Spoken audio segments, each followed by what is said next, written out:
The Walking Dead Saints and Sinners Chapter 2 Retribution is almost here, and we at the VR Grid have been fortunate enough to have been given complete access to both the PC and Quest 2 versions of the game. Stick around as we are going to show you a bunch of brand new gameplay, showing off some new levels, weapons, and enemies, as well as telling you what you can expect from the sequel in terms of game length, gameplay, and details about what is new and what remains the same. In addition, we will also get into some details around save progress from the first game, download size, and release dates for all the different headsets. So stick around because our ridiculously comprehensive Walking Dead Saints and Sinners Chapter 2 Retribution preview starts now.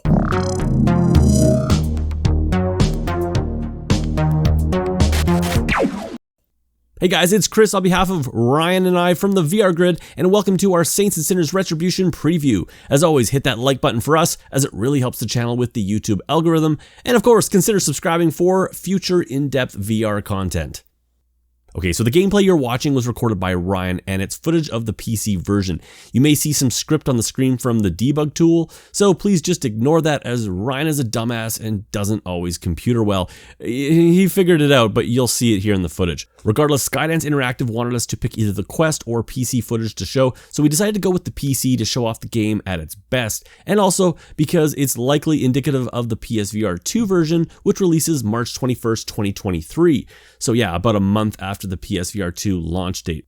And speaking of release dates, the game releases December 1st of this year for the Quest 2 and Quest Pro, with the PC version coming sometime in February of 2023. And yes, there is cross-buy between the Quest and Rift version. Finally, a PSVR version is coming in both digital and physical, though that's on a still yet to be determined date later in 2023, and we also have no information on any type of free upgrade from the PSVR 1 to the PSVR 2 version. So moving on, as you can see, we are back in New Orleans, and some has changed as we are now witness to the after effects of the events of the first game. Once again, you're playing the role of the tourist, and the sequel picks up shortly after the events of the first game. It kicks off back at your bus. Now, for those wondering, yes, this is a complete standalone title, similar in size and scope to the first game, with a single-player campaign that will take you anywhere from 10 to 15 hours and up to complete, depending on how you play. It's worth mentioning, though, that for those interested, you can transfer your old save file from the first title over to Retribution, carrying over that in-game progress and giving you access to all your inventory and crafting recipes. Though, of course, that will lock you to that same platform you played the first game on, so keep that in mind. Personally, I'm starting over from scratch as I love the rags to riches progression of these games, but for those like Ryan who found the grind got old, this will certainly be a big plus. So with that, yes, Walking Dead Saints and Sinners Retribution Chapter 2 is very much a continuation of the first game. Some time has passed and your base has been expanded on, offering up 2 additional crafting tables and some better living quarters, but all the crafting stations and recipes and weapons return here. In fact, that really sums up my early impressions of Retribution, as it is very much everything the first game was, but just more. There are more crafting recipes, more weapons, and a slightly more robust crafting system with more items to collect and more ingredients to forage for, including a new trader network system that offers the ability to trade off some resources you have a lot of in order to acquire items that you're short on and don't want to forage for, something I absolutely love. Additionally, the game has added in the ability to add in modifiers to weapons such as laser sights.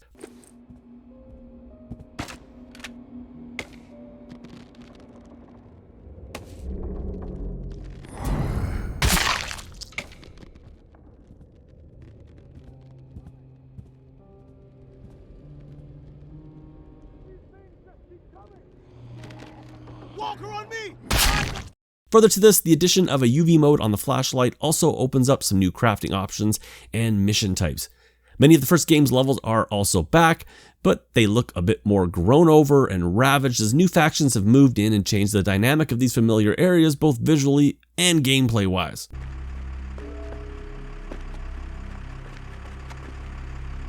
We got an issue upstairs. Gonna need backup. Let's drop this fucker.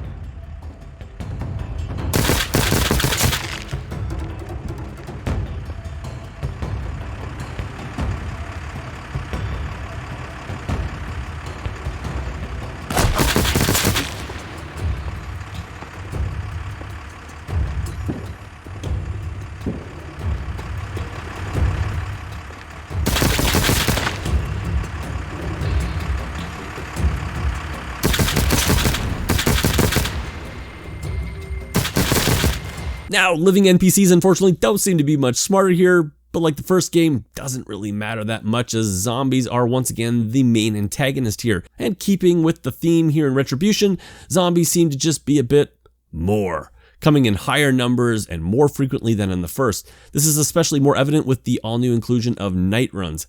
Yeah, playing at night is now a thing you do, with some missions even requiring it. And let me tell you, night runs essentially take the hordes from the end game of the first Saints and Sinners and make it a normal thing here in Retribution, which is awesome for those looking to unload some lead in some zombie brain bags, and terrifying if you're a little baby like Ryan. Now, in addition to revising and reimagining of some of the first game's levels, Retribution introduces some new levels coming in the flavor of more urban areas as we venture out into more of the city and tower areas that were really only teased at before in the first game, and offers up a little bit more verticality in the level design as well. Combat-wise, things are relatively the same here, save for some new toys and a few new enemy types. Gore and overall zombie mutilation looks to remain mostly unchanged here, though I must say the addition of the chainsaw is pure sociopathic deliciousness. Okay, here we go. Yes. Yes, you didn't need that torso. No, you didn't. Glorious.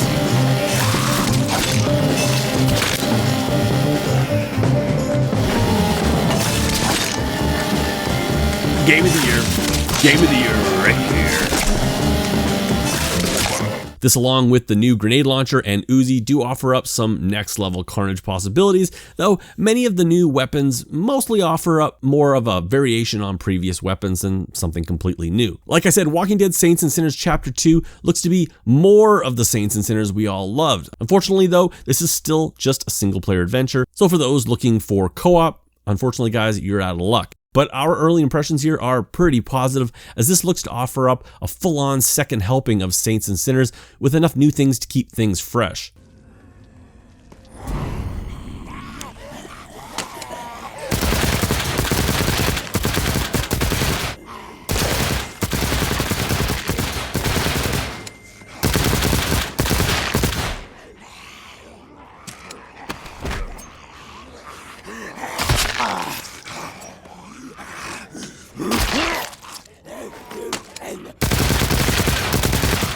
Keep an eye on the channel as we run up to the release date, as we have some more Walking Dead Saints and Sinners Chapter 2 Retribution planned for you, as well as a comprehensive review of the Quest 2 version, which again comes out December 1st, which will also include the option of the Payback Edition, of which will include a new set of exclusive weapons, crafting recipes, collectibles, and new furniture in the resting place. Unfortunately, we have no prices yet for either Quest version, but we can tell you that you should make sure to have 15 gigabytes of free space on your hard drives.